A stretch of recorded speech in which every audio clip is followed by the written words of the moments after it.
the genetic killer ionizing radiation.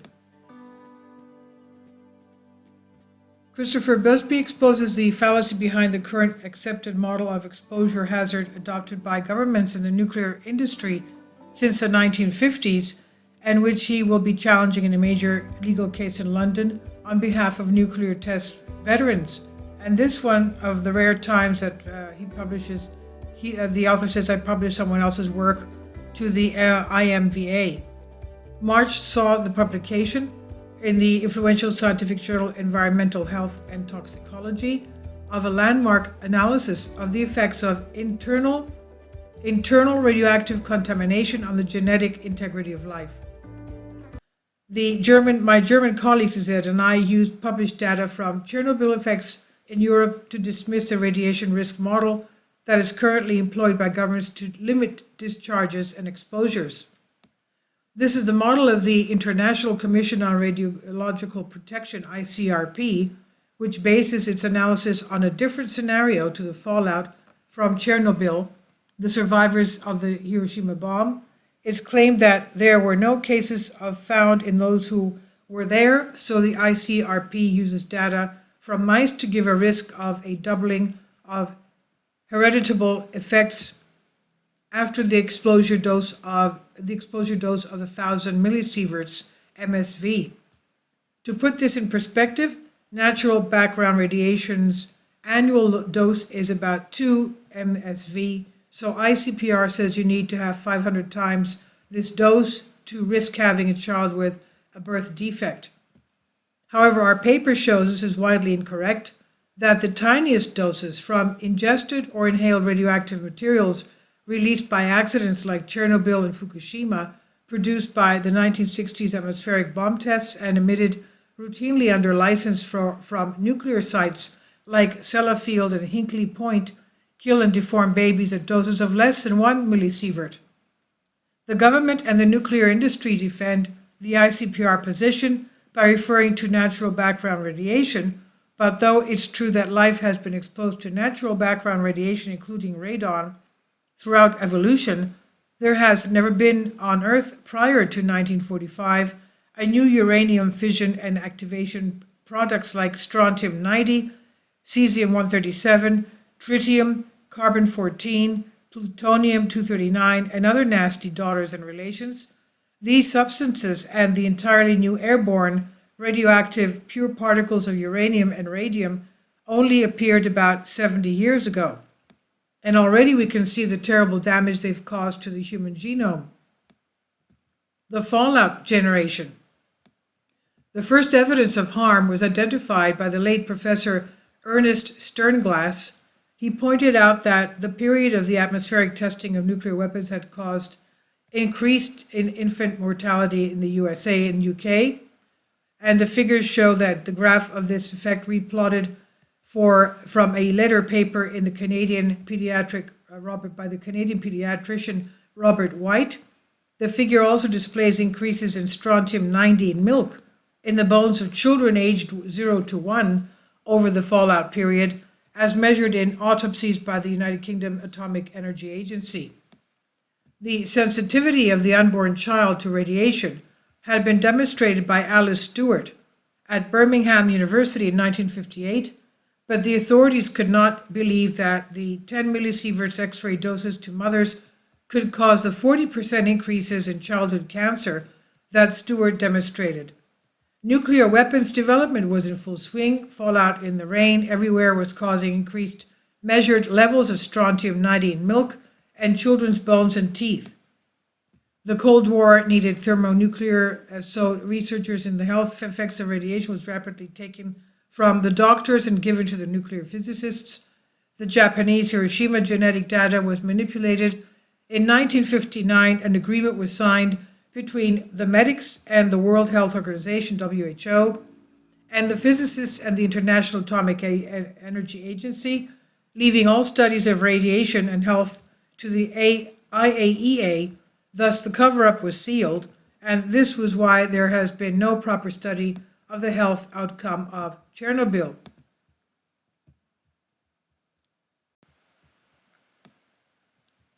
The graph shows first-day neonatal mortality rate per 1,000 births in the U.S. from 1936 to 1987. The black diamond line shows the expected background fall in mortality rate based on period either side of the atmospheric nuclear test fallout. The red line shows the buildup of strontium-90 in milk in the UK, and the blue line, the buildup of strontium-90 in bones of children in the UK aged 0 to 1. Mortality data from Robin White's paper, different scales for milk and bone, strontium-90 in milk. Now, radiation has its effects by causing mutations in the DNA, the material in the cell that carries all the information. If this is germ cell DNA, that is sperms and eggs, depending on the amount of damage, you get sterility, miscarriage, stillbirths, or congenital effects, which can show as malformations at birth, more silent malformations like, for example, heart defects or cancer later on. If it is chromosomal DNA in the cell in the body, then it can lead to cancer. The lag time between initial DNA damage and cancer is about 20 years. In my 1995 book, Wings of Death, funded by Joseph Rowntree Charitable Trust, I discussed all this and compared cancer rate trends in Wales with those in England. Because of the high rainfall, the cancer rate in Wales, which had been slightly higher than England, suddenly and alarmingly increased about 20 years after the fallout. The correlation was persuasive. Even the effect of the 1959 partial test ban was reflected in the cancer rate trend. The effect was particularly obvious for breast cancer, one of the sites most sensitive to radiation exposures, and I made such a suggestion in a letter published in the BMJ in 1994. Of course, the contamination of the planet did not stop with the 1963 Kennedy-Khrushchev test ban, where the testing stopped. The nuclear power contamination began, with releases under license to the air and the sea. This was followed by the accidents, Windscale, 3 Mile Island, Chernobyl, and Fukushima, the most infamous of many others. The world has been increasingly bathed with radioactivity since 1945, in a femtosecond of evolutionary time, and there seems no sign of government stopping this unless it can be proven that the radiation risk model is wildly incorrect and is killing people, but we can, as you will see. Everyone knows that the age-standardized cancer rates have been increasingly alarming. Everyone has been touched by this epidemic. So what is the cause? In the 1950s, 1 in 9 people developed cancer. In the 1990s, it was 1 in 5. In the last few years, it's 1 in 3. And according to the WHO, who are not allowed to assess radiation, in 2020 it will be 1 in 2. None of the big cancer charities nor the government's health department address the chief cause. Why is that? Because the main cause is ionizing radiation. It's not smoking, nor lifestyle, nor obesity, nor even the many chemicals now polluting the environment. The UK's cancer epidemic began on the west coast in Wales and the west of Scotland in the rain and the fallout, not in the east where the agrochemicals and insecticides are in greater concentration. This is the first thing I checked. As the late Dr. John Goffman of the U.S. Atomic Energy Commission wrote, the nuclear industry is waging a war on humanity. The highest cancer rates are those born in the peak of the fallout from 1959 to 63, now age 52, 56 about. The incidence of most cancers increase exponentially with age, but the ages when it's diagnosed are falling fast because everyone born after 1959 has been drinking contaminated milk, water, and food as a baby, and building up strontium-90 in their bones.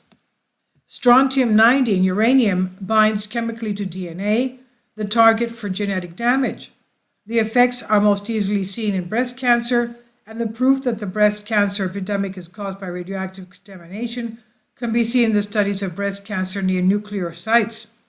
We've carried out epidemiological studies of 3 nuclear sites in the UK, Bradwell in Essex, Tawsfyndin in Wales, and Hinkley Point in Somerset. All 3 papers were published in a peer-reviewed journal, and 2 used official government mortality data to show there was a 100% excess risk of dying of breast cancer if you lived near the contamination, of course, and the other used as questionnaire organized by a TV company making a documentary. Our new genetic paper, the subject of this article, reviewed all the evidence available from populations exposed to Chernobyl fallout, increased congenital effects, heart defects, organ defects, limb defects, neurological effects like spina bifida and hydrocephalus, cleft palate, Down syndromes, and those appalling images that have been seen in Iraq after using depleted uranium weapons, all were found to increase immediately after the Chernobyl contamination. Effects were reported from Belarus and Ukraine, but also from Croatia, Turkey, Italy, Germany, Greece, Hungary, and the UK, places where the doses from the fallout were less than 1 millisievert. We also reviewed effects found in radiographs, surgeons using radiation, uranium miners, uranium nuclear workers in France and the UK, and finally the children of the nuclear test veterans. I draw attention to this latter group because of what I am involved with in the High Court in London in June. The nuclear test veterans case. In 2004, I've been working with the nuclear test veterans as an expert witness in their case against the UK Ministry of Defence. This has been in and out of tribunals all over the country. I was successful in 5 cases in reversing the decision by the Secretary of State for Defence not to grant pensions in cases of cancer, lymphoma, leukemia in veterans of the atmospheric weapons test in Australia and Christmas Islands in the 1950s. It's a long article, so I'll go to the area later down there, the closing. Biggest public health scandal ever. We can use the secret birth defect data together with a new genetic paper to show that the radiation risk model of the ICRP is an error at about 1,000 times or more. This mistake, which was made in 1952 and has been promulgated ever since through the power and influence of nuclear industry and military, is in the main responsible for the agonies and deaths of all the people that you yourselves know have developed cancer, from the little bald children to the beautiful women suffering the cutting, burning, and worse than is now orthodox treatment to your parents, your children, and yourselves. This exposure is at the base of the loss of fertility and the increased real rates of hereditable diseases in advanced countries detected and aborted. Winning this case will put this issue firmly in front of the legislators, and accepting this combined chess move, the peer-reviewed study and court case should, in any unbiased court, result in the shutting down of nuclear energy and nuclear weapons, including nuclear submarines that deliver them. It's a big deal, but the prize is continued life on Earth. So this is about, from the author, this is Professor Christopher Busby, an expert on health effects of ionizing radiation. And this is on Bended Reality. Please leave your comments, and thank you for your support. Kindly support my Patreon account. The daily posts are 5 videos daily, and they are totally different from what I have on my YouTube channel. Thank you so much for your support, and that you find all my content so interesting. You'll find the Patreon account details in the description box below.